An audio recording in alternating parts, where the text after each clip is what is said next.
across the country and counting. Congratulations, Tavis. Yeah. Keep on. Never say die. Keep on.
You are listening to and streaming A More Perfect Union on KBLA Talk 1580. I'm Dr. Nii-Quartelai Quartey, your host and White House correspondent. Nowhere close to the White House today.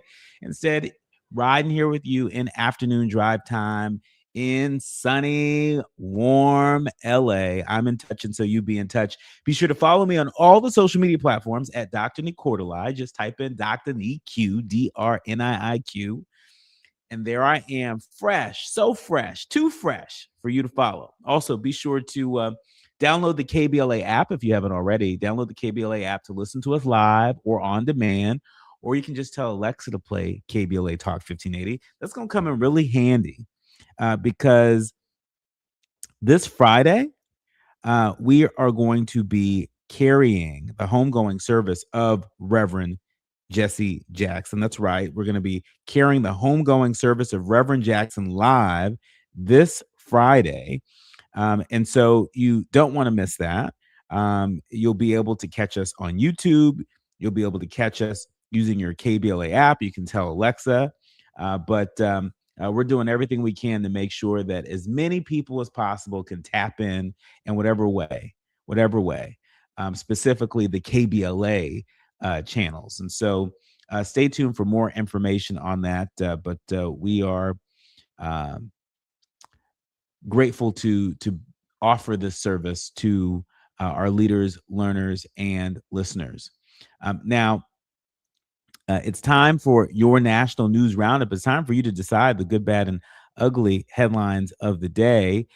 Kicking us off again, just to remind folks that we're not just going to be carrying Reverend Jackson's homegoing service, but we're going to be updating you throughout the week as there are a number of efforts to celebrate the life and legacy of Reverend Jackson, the enduring legacy. The USA Today reporting that Reverend Jackson is lying in state in South Carolina, where thousands stood in line, a line that wrapped around the South Carolina State House, waiting to pay their respects to the late Reverend Jesse Jackson, a Greenville native, might I add, and obviously a trailblazer in the American Civil Rights Movement. He died on February 17th at the age of 84. His casket, draped with the American flag, and arrived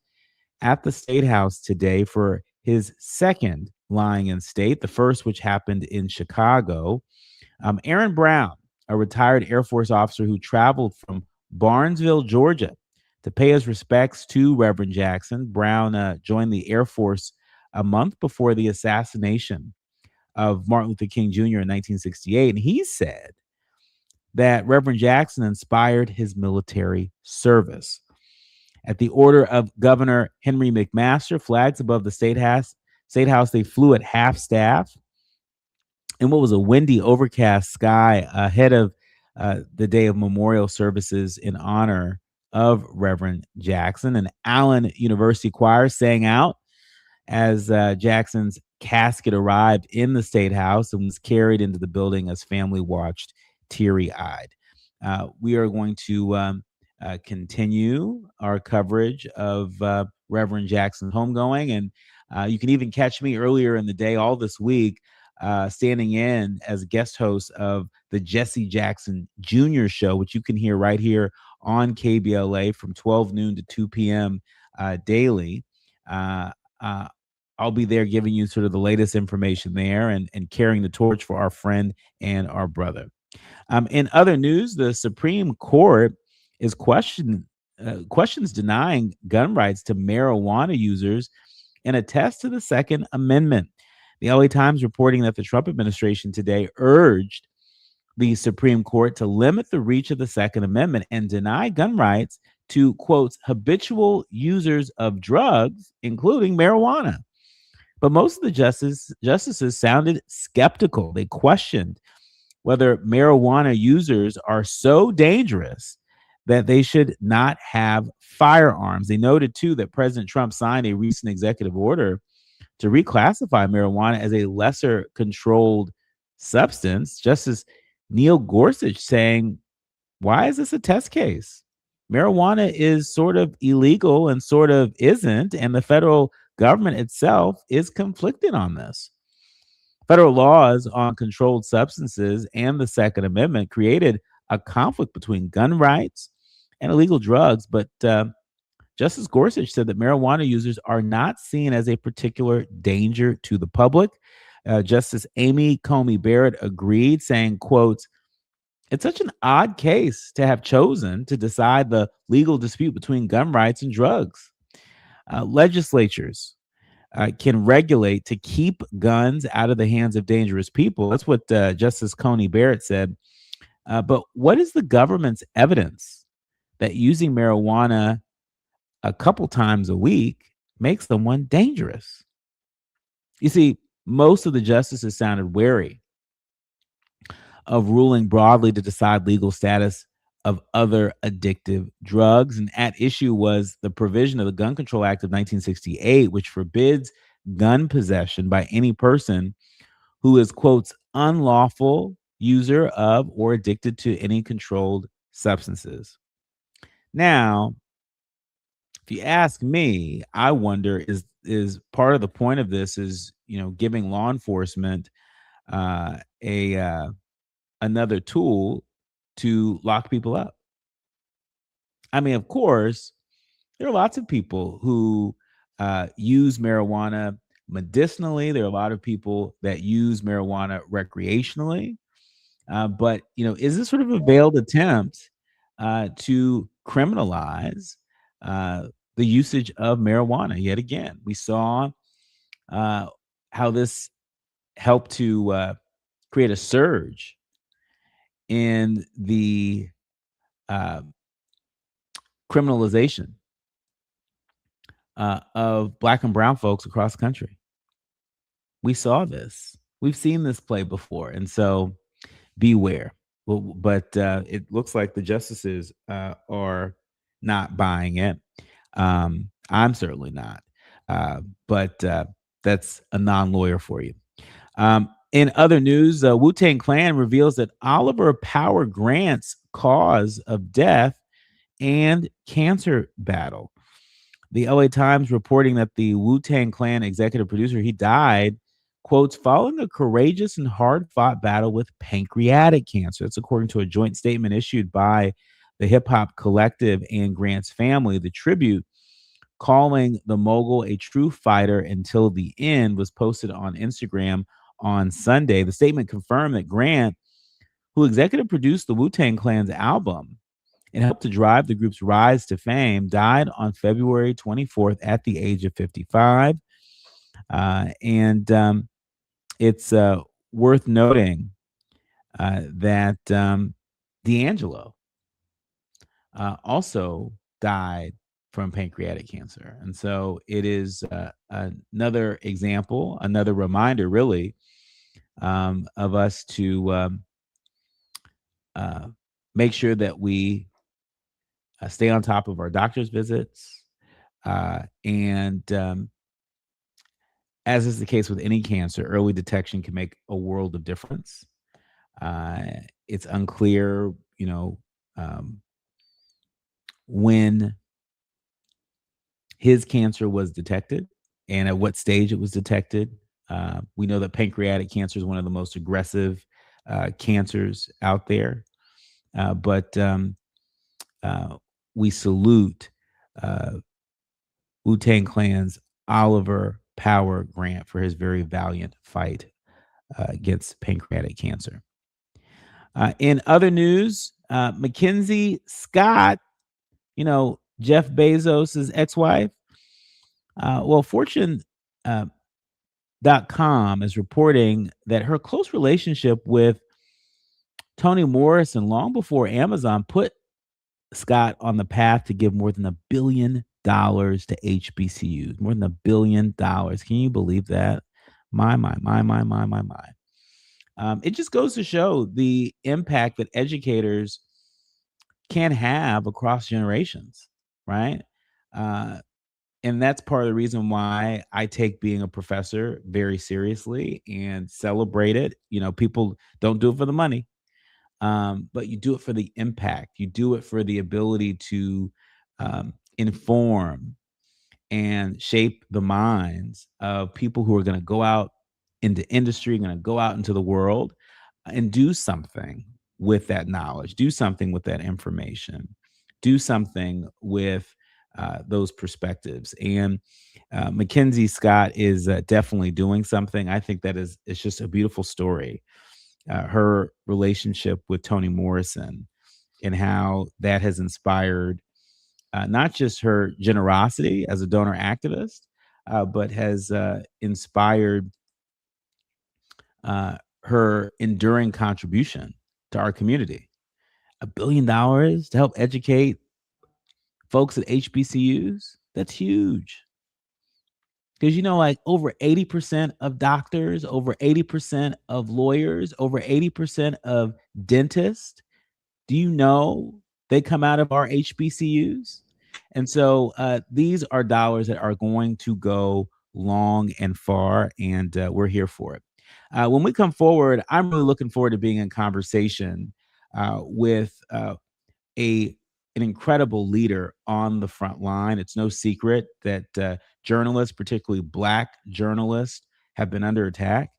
And I think it says a lot that while you're under attack, you are still looking for ways to give back. You're looking for ways to raise consciousness. You're looking for ways to give folks something constructive to do. That's what Georgia Fort is doing.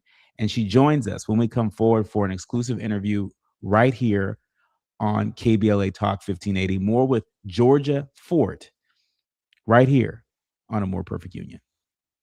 You're listening to A More Perfect Union on KBLA Talk 1580. We've got a lot to talk about. Did you know about 1 in 3 people with plaque psoriasis may also develop psoriatic arthritis, which causes joint pain, stiffness, and swelling? Does this sound like you? Listen to what it sounds like to be 1,000,000 miles away. Tremfya guselkumab, taken by injection, is a prescription medicine for adults with moderate to severe plaque psoriasis who may benefit from taking injections or pills or phototherapy, and for adults with active psoriatic arthritis. Serious allergic reactions and increased risk of infections and liver problems may occur. Before treatment, your doctor should check you for infections and tuberculosis. Tell your doctor if you have an infection, flu-like symptoms, or if you need a vaccine. Imagine being 1,000,000 miles away. Explore what's possible. Ask your doctor about Tremfya. Visit Tremfya.com or call 1-800-526-7736. KBLA Talk 1580. We've got a lot to talk about. KBLA Talk 1580, connecting you with services and solutions. The midterm elections are upon us. It is voting season once again. Common Cause's motto is fighting for the democracy we deserve. In service of that goal, Common Cause puts its state and national policy expertise massive network of grassroots supporters and nonpartisan approach into action to strengthen our democracy against the challenges we face today. They work at every level of government on priorities that impact each of our lives, like defending the right to vote, limiting big money's influence on our elections, holding public officials accountable, and more. Common Cause is a nonpartisan grassroots organization dedicated to upholding the core values of American democracy. They seek to empower all people to make their voices heard in the political process. This election may be the most important one ever. If you'd like to make a donation or volunteer in service to the Constitution, please visit commoncause.org. That's commoncause.org. This is a community call to action from KBLA Talk 1580.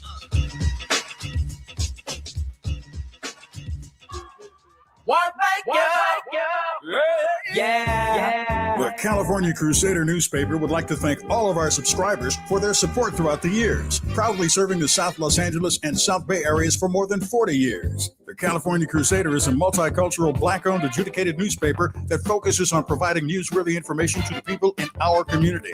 We're constantly looking for ways to assist businesses in our community to connect with our subscribers. We provide low-cost, effective ways to promote your business with our reasonable and affordable advertising rates. You can participate by suggesting, sharing, and submitting your stories on the California Crusader newspaper Community Share Facebook group page, or visit our website at cal-cruise-news.com. That's calcruisenews.com. Then click on the Submit Now button located on the top right corner of the homepage, or text CCN to 42828. Again, text CCN to 42828. The California Crusader newspaper, working together to build a better community for our future. Subscribe today.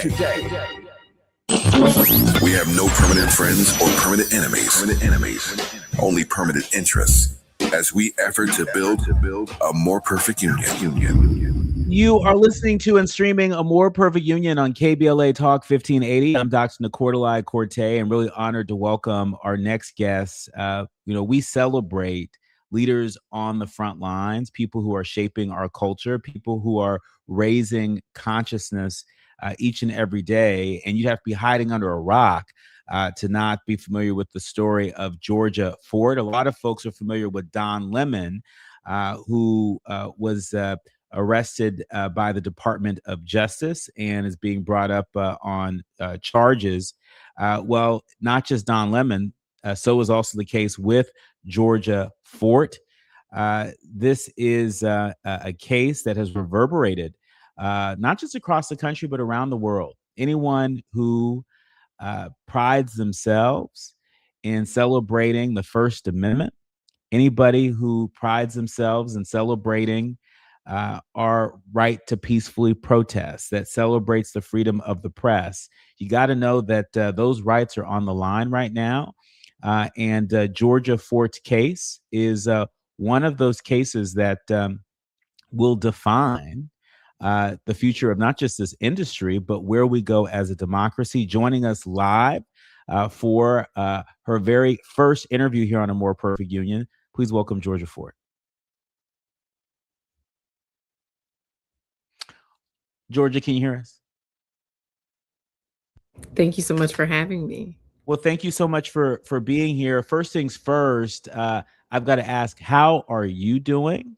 How is your family doing following those really chilling videos that we saw on the internet and on TV of you being awakened in the early morning hours with ICE agents knocking on your door, peering through your windows? We know that your family has also been impacted by this. How are you? How's your family?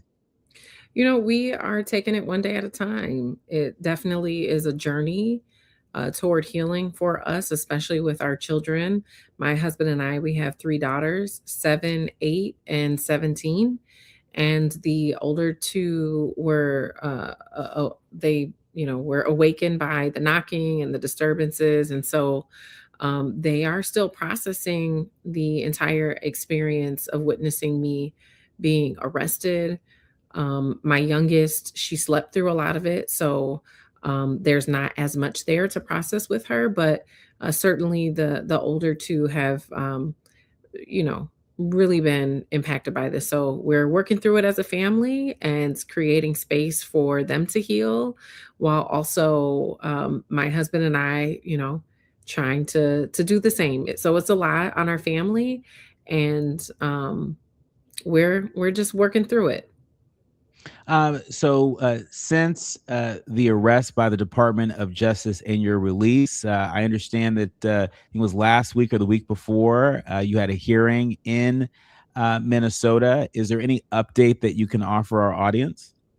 Well, during that arraignment, I pled not guilty. So the arraignment was very procedural. And following that, I believe the prosecution submitted a motion that ended up being denied. And so right now, we're kind of in the weeds of the judicial process. And I am grateful that I have a really strong legal team that is navigating that portion of things. But what I will say is, just this last Friday, 30 more individuals were indicted in this case, and so things are continuing to develop. And for our leaders, learners, and listeners who may not be as dialed in, can you talk to us about the charges that the prosecutors have put up against you? And are they the same exact charges with the 30 additional individuals, or are there a range of charges that folks are facing from the DOJ? That is a great question. And the charges are a little lengthy. And what I'll say is, again, I have a really strong legal team that is on top of all of that, what the charges are and what they mean, and how to defend myself. But what I am clear on is that journalism is not a crime. And so, regardless of what the accusations that are made against me, I want the public to know that I was there that day in my capacity as a journalist, documenting what happened. And all of the footage that I recorded that day has been published, and it speaks for itself. So for me, I'm not, very hung up on what the charges are, because I'm an American citizen. I am an American journalist. And the last time I checked, we have a constitution that says the act of journalism is protected under the First Amendment. So, um, you know, regardless of what the charges are, journalism is not a crime. Georgia, what's your message out there to, content creators more broadly? Because, you and I know as journalists that there are certain ethics that we abide by. There's a certain rigor that we bring to our work. And there's an ethic and a rigor that content creators more broadly don't necessarily bring to their work. And so we live in a time where there are a number of folks out there that don't understand the distinction, don't practice the distinction. What is your advice broadly to content creators out there that may be documenting, what's protests that are taking place in their community? What's your advice in terms of being able to do that? With a journalistic standard and with an ability to be able to claim journalistic protections. I think you raise a really significant point here. Content creation and journalism are not the same thing, and everything is not content. So for me, I've worked in media for almost 17 years. I've worked in mainstream media, and I decided about 7 or 8 years ago that being independent would be a stronger contribution to my community. I have been credentialed by both state and federal courts. So I've worked as a court reporter, even independently. I was one of two journalists who was in the courtroom when Derek Chauvin was sentenced, the former Minneapolis police officer who was convicted for murdering George Floyd. I was in the courtroom as a journalist, as a member of the press, right? And so I think that folks who are doing content creation need to understand the distinction between journalism and content creation, and that uh, you can't muddy the waters there. Journalists are a protected class, and what we do, I think, is very distinguished from content creation. As a journalist, I can't batch record content. The news is not content. It happens when it happens. And so I understand that there's a wave of people who are joining content creation, who are interested in journalism, and who may not understand the difference. But for me, I've worked in this field for a long time, even though people may not know me as well as they know Don Lemon. I independently produced an entire TV news show that was nominated for 12 regional Emmys, and we won 3. That's very different than content creation.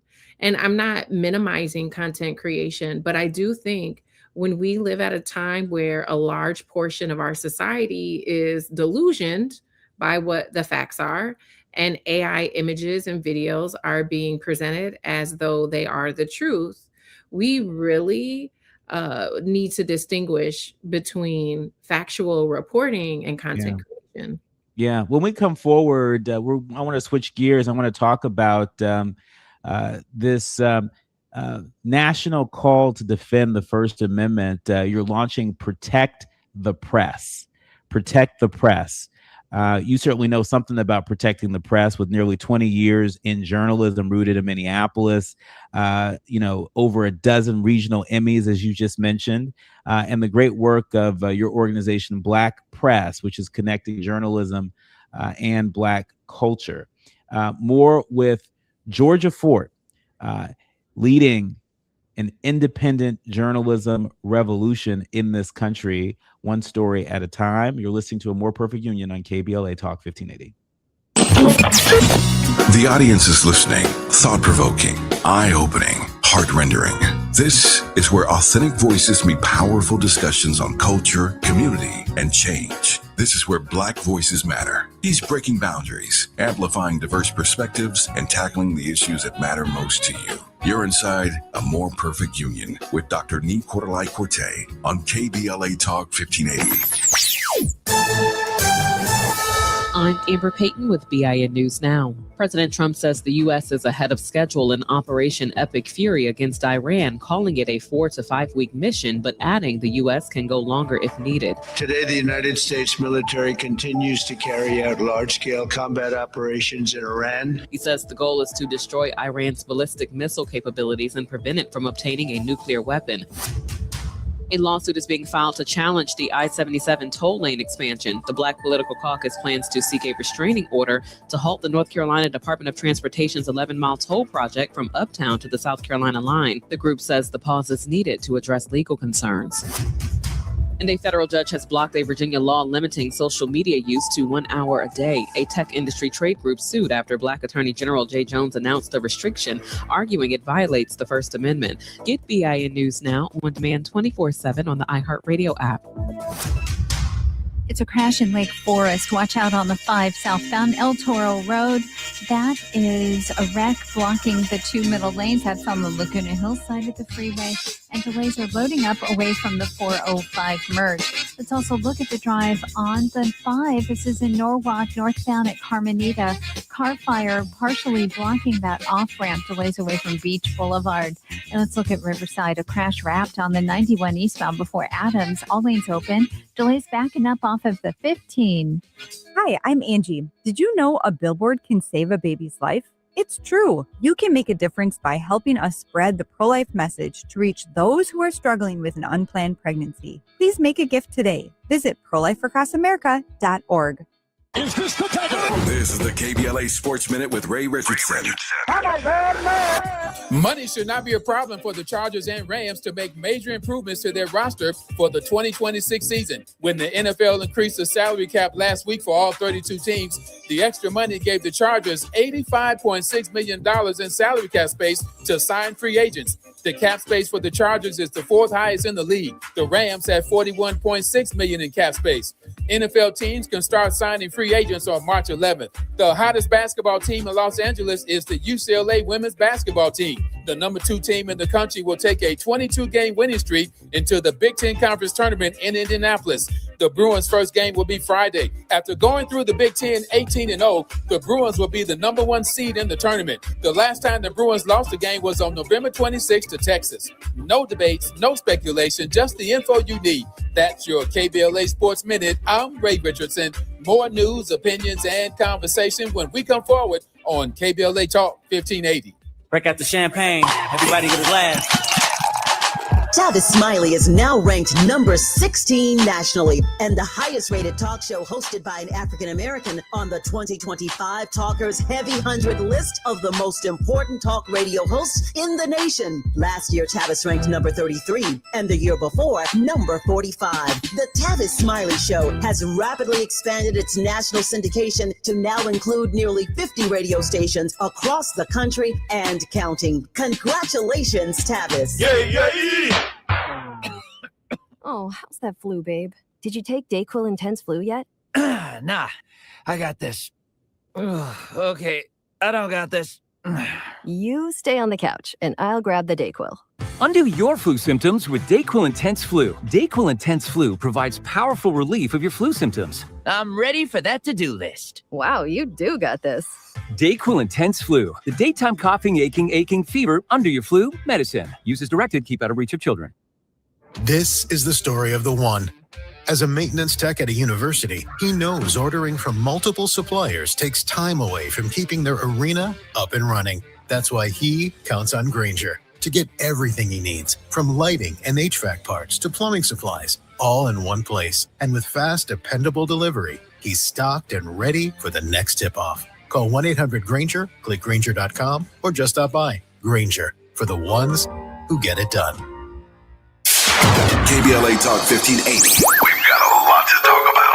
KBLA Talk 1580 is connecting you with services and solutions. Domestic violence and family violence is when someone in an intimate or family relationship tries to gain or maintain power and control over another through a wide range of abusive behaviors. Every single act may amount to abuse. Abuse can take on various forms: psychological and emotional, physical and economic, and sexual abuse. The Genesee Center Incorporated is a nationally recognized nonprofit domestic violence prevention and intervention organization, housing women and children from 30 days up to 2 years through emergency and transitional shelters. The Genesee Center also provides support services like mental health counseling, life skills classes, computer training, job referrals, after-school programs for children, field trips, tutoring, and comprehensive direct legal services. If you need help or you'd like to donate or volunteer, call the Genesee Hotline, 1-800-479-7328. That's 1-800-479-7328, or visit genesee.org. Everyone has the right to be safe. This is a community call to action from KBLA Talk 1580.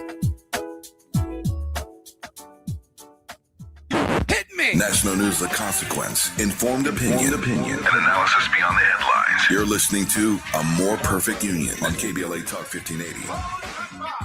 You are listening to and streaming A More Perfect Union on KBLA Talk 1580. I'm Dr. Nii-Quartelai Quartey, and really delighted to be in conversation with Georgia Fort.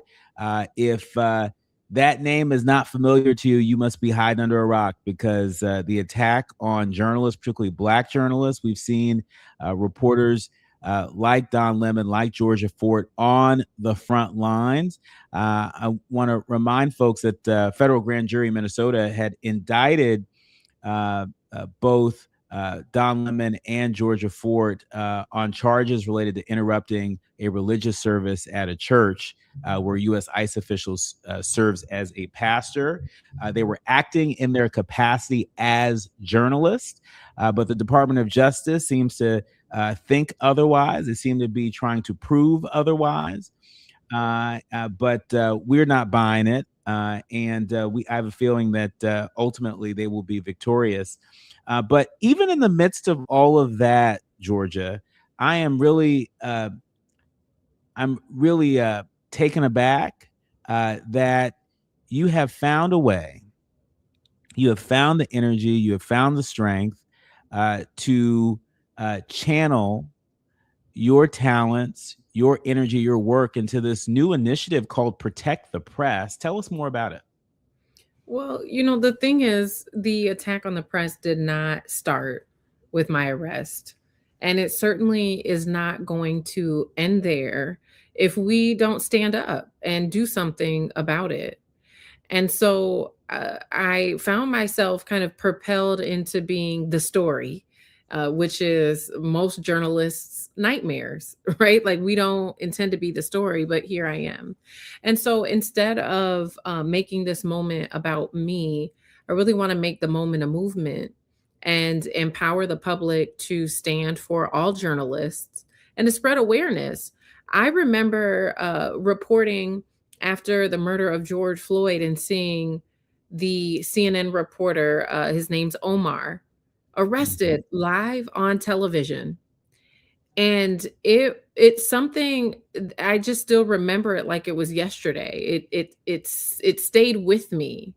And I knew in that moment, honestly, being here in Minnesota and seeing that could happen here to a journalist who, not just any journalist, but a journalist who worked for CNN, holding a CNN mic flag, reporting live on television.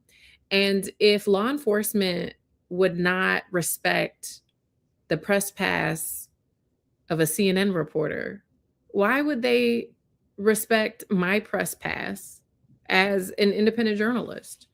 And so I think it was a shift in my mind, especially being a mother and showing up to this work with the biggest desire to make sure that I get home to my kids after I'm done working. It was a shift in how I showed up covering situations where there was a significant law enforcement presence.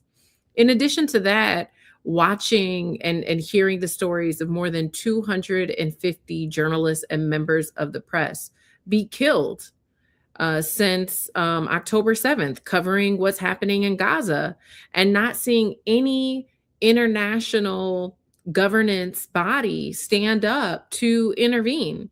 And so I think that right now, the press is in a very vulnerable place.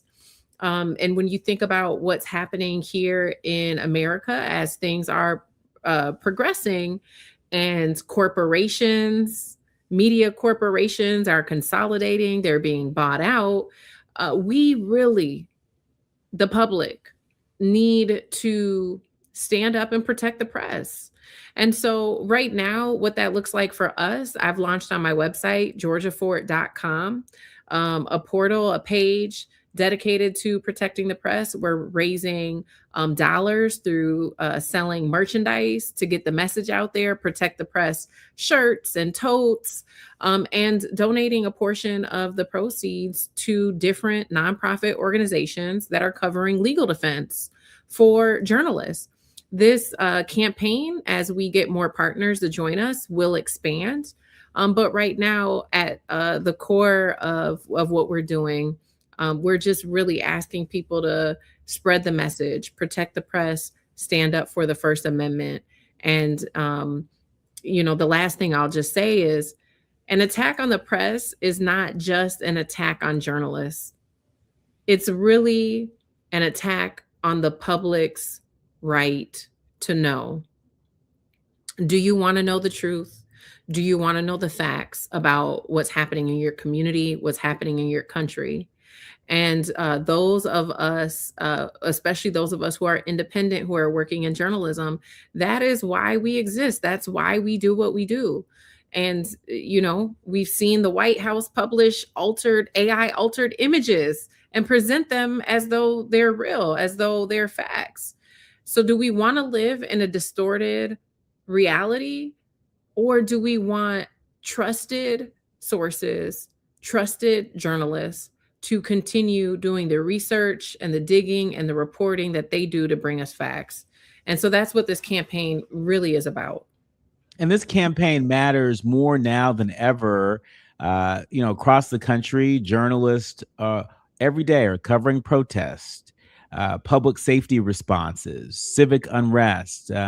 And there have been a number of reports, not just overseas, but right here in our country, reports of journalists being detained, being injured, being intimidated while on assignment. Yeah. And I've often raised this question on this platform and others about the investment in a legal defense fund, because the reality is, for journalists that work for outlets like a CNN or an MS Now or an NBC, you have the muscle of their legal departments. You have resources that independent journalists don't have access to. And so what happens when an independent journalist is detained? Georgia, who's paying for that? It's you and your family that is having to figure that out. When you catch a case, whether you were in the wrong or not, you have to defend yourself, and that requires resources. That's right. And so we want to be a part of the solution and helping people have the resources that they need. We know that it is a sacrifice to go out here and document what is happening. But what mainstream media is not showing you, especially what I can share about what happened here in Minnesota since January, hundreds of constitutional violations, hundreds of cases of due process violations that are now starting to surface in the judicial system. We're seeing judges actually write open letters and subpoenaing, sending subpoenas to some of the top officials in the federal government to come and testify and explain. So why are there these 100 instances of due process violations? What is this pattern? What's happening, right? But even before it made it to a judge, guess who was on the ground documenting those things, those occurrences every single day? It was independent journalists like myself. And so we're happy to see some of these facts start to be, kind of solidified, so to say, by top officials. But we were observing these things on the ground and amplifying and documenting what was happening every single day. And I don't exist in a vacuum. I'm not a monolith, right? There's independent journalists all across this country. And I think that we're going to see more and more people go independent. When you think about I think it was 300 journalists at Washington Post who were just laid off.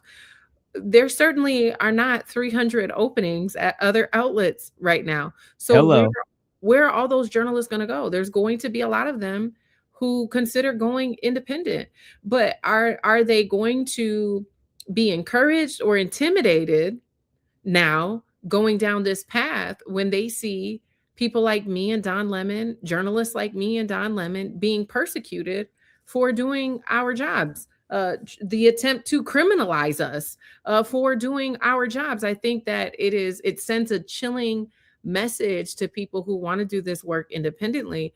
But quite frankly, I think the need for independent journalism is growing exponentially every single day. The more mergers, the more buyouts, the more that these corporate media companies capitulate to the government, the more and more we need independent journalists on the ground. And so we have to stand in the gap and protect the press.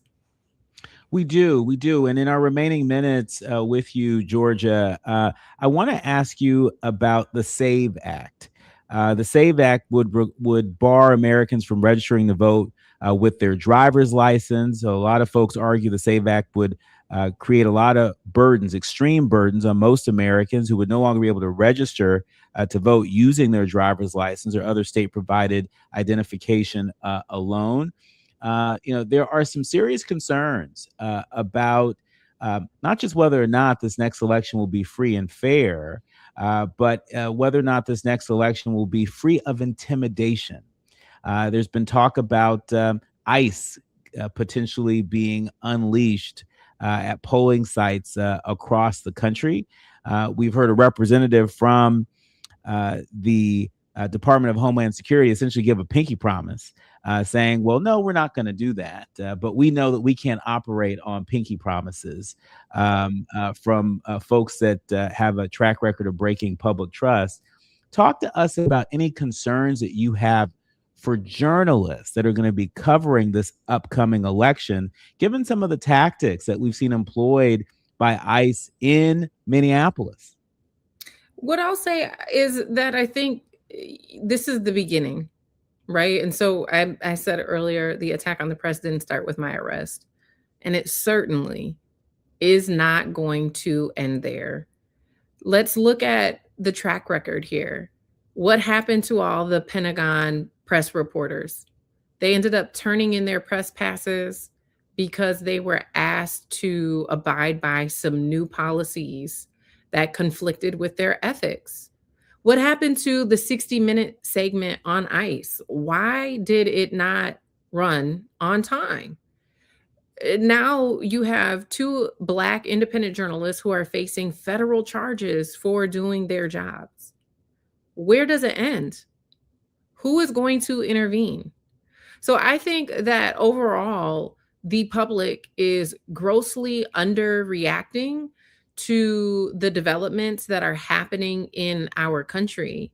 Going back to the campaign, Protect the Press, I am doing what I can to sound the alarm that there is a need for intervention. But certainly, as you pointed out, the press is not the only thing that is currently under attack in our country. Here in Minnesota, I was on the front lines reporting on 2 American citizens being killed by ICE. One of them, a 37-year-old mother who was brutally shot in the face. The other, an ICU nurse who worked at the VA hospital. 2 American citizens shot by agents who are supposed to be focused on immigration enforcement.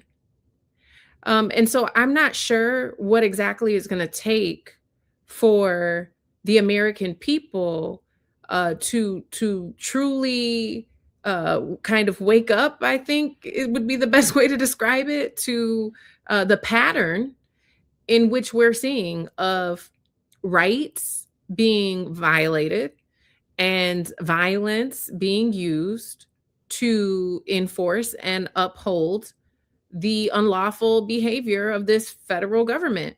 And what I'm stating right now it's not my opinion. These are facts in which have been proven in the courts already, And so I think that I am concerned, just journalism aside, as an American citizen myself, as a parent, as a mother, I am concerned about our country. And as a journalist, I am committed, regardless of what type of intimidation tactics are weaponized against me. I am committed to continue reporting on what's happening in my community and in our country.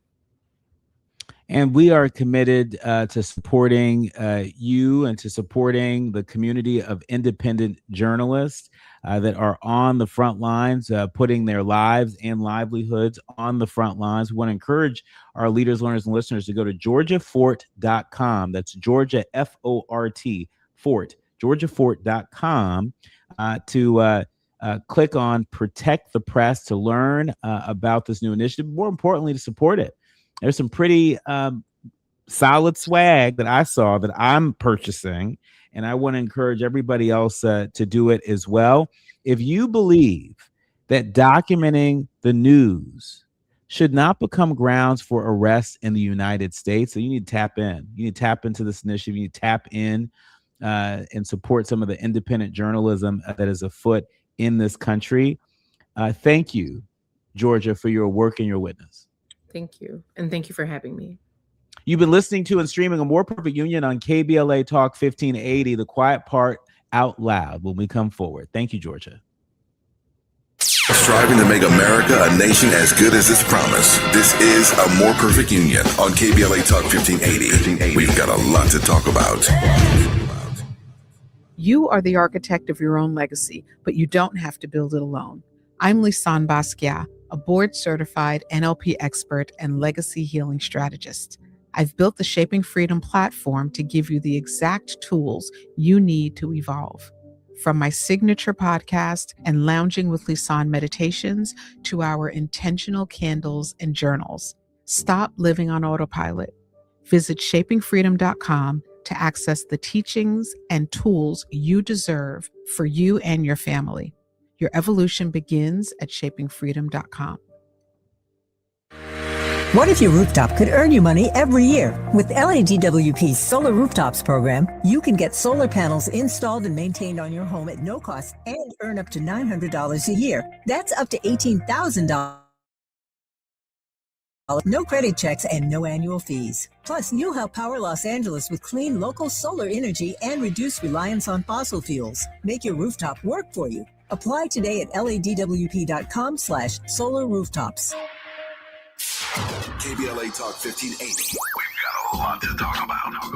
KBLA Talk 1580 joins you in standing for voting rights. The midterm election campaign season is here now. The 2028 presidential election is right around the corner. When We All Vote is a leading national nonpartisan initiative on a mission to change the culture around voting and to increase participation in each and every election by helping to close the race and age gap. Created by Michelle Obama, When We All Vote brings together individuals, institutions, brands, and organizations to register new voters across the country and advance civic education for the entire family and voters of every age to build an informed and engaged electorate for today and generations to come. When We All Vote empowers their supporters and volunteers to take action through voting, advocating for their rights, and holding their elected officials accountable. It's all in for 2026 and 2028. Please visit whenweallvote.org to stand up for your rights, voting rights. This is a community call to action from KBLA Talk 1580.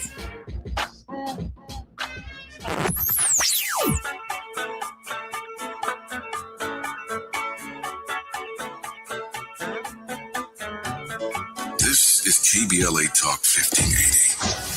Talk radio that's music to your ears. We're unapologetically progressive. KBLA Talk 1580.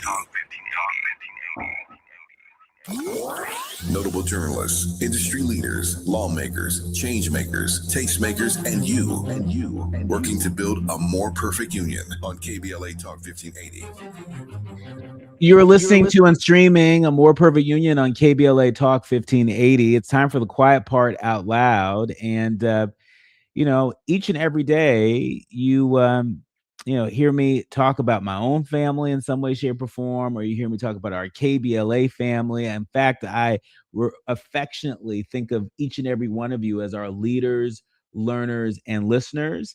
I see you as an extension of my family. And I'm not alone. Pew Research recently published a study saying that for many Black Americans, family extends beyond birth and legal ties. The survey finds that Black Americans have wider family networks than other U.S. adults, often encompassing non-relatives like close friends and play cousins. In fact, among Black adults, 77% have at least one non-relative that they consider family. I certainly do. This might be someone who you shared childhood experiences with, say your brother from another mother, or folks you may share religious beliefs with and identities such as race or gender or other commonalities. And among non-Black adults, a smaller share, 63%, say that they have non-relative family members. Now, this research contributes to Pew Center's ongoing work documenting the views and experiences of Black Americans today. And what also caught my attention was the question, who makes up Black Americans' emotional support networks? Because, our community is under attack and we feel it at the ballot box. We feel it in employment. We feel it in healthcare. We feel it in every facet of our lives. Well, according to this Pew Research study, like other Americans, Black adults often rely on family members they feel close to for emotional support, whether those people are related to them or not. But Black adults are more likely than other Americans to lean on extended family. For instance, 34% of Black adults say they are extremely or very likely to turn to a grandparent for emotional support, compared to 15% of non-Black adults. We also know that Black adults also act as a source of emotional support for their extended families more often than non-Black adults do. For example, 21% of Black adults say that a grandparent turns to them for support extremely or very often. Only 9% of non-Black adults say the same. And so those are just a few insights that I thought were worth sharing. Who doesn't have a brother or sister friend from another mother? Who doesn't have a play cousin, or a friend of the family that you see as your auntie or as your uncle? That has certainly been my experience growing up, and chances are it's no different from your experience. And so now we got some research here to back up what we already knew. I'm gonna have to leave it there. My thanks to the entire village, the entire family that produces A More Perfect Union each and every day. Our executive producer, Tavis Smiley, our sound engineer, Brother Andy, to our show producers, Art and Faraji, and to each and every one of you. We curate the show each and every day with you in mind. I hope you've enjoyed it. I hope you've been informed by it. I hope you've been fed by it. And remember to go to georgiafort.com to check out her Protect the Press initiative. She is a bad sister on the front lines, doing what needs to be done. And history will remember this moment. History will remember her. History will remember all of us that decided to tap in. Remember, do what you can from where you are, what you have. But by all means, do something. You've been listening to and streaming A More Perfect Union on KBLA Talk 1580.